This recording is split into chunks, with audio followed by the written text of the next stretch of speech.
Welcome to the Digital Signature Certificate download module through EMClick. This demonstration will guide you with the step-by-step procedure involved in downloading Digital Signature Certificate. Now, we shall install ePass 2003 token drivers into the system. To begin with, plug in the USB token to the provided USB port on your computer. Select the option Open Files to view the folder. Double-click on ePass 2003 setup.exe. You will be able to see a dialog box on the screen. Click on Yes to continue. Select the language English and click OK. Now you will be able to see Certificate Welcome Wizard. Click on Next to continue. Click Next to choose Install Location. Select Private CSP and click Install tab to continue the installation.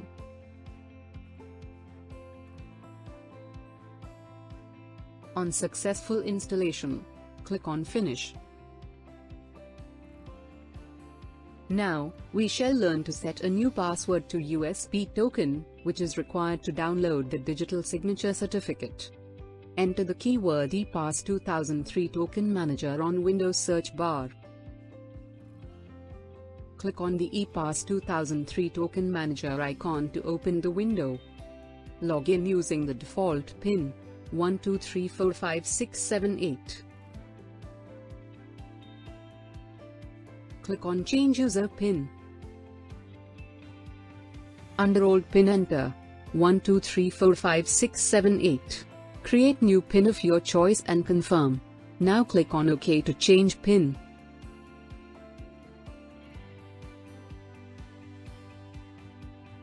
Now we shall proceed to download Digital Signature Certificate into your USB token.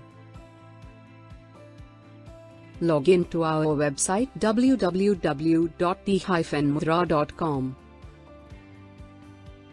Under Download Certificate, click on EMClick and save the file on your preferred location. Double-click on emclick.exe. Mention the correct application number and challenge code shared to your registered mobile number. Click on Confirm. This will redirect to the new window to verify the applicant details. If the details are correct, enter the token PIN. Click on Agree and Download to continue the downloading process. On completion of the procedure, the screen will display a prompt of certificate downloaded successfully. To view your certificate, log in to your ePass 2003 Token Manager and check for applicant name along with public and private key. In this video we have learned about installation of USB token and downloading the Digital Signature Certificate. In the next video, we'll learn how to download and import encryption certificate. Thank you for watching.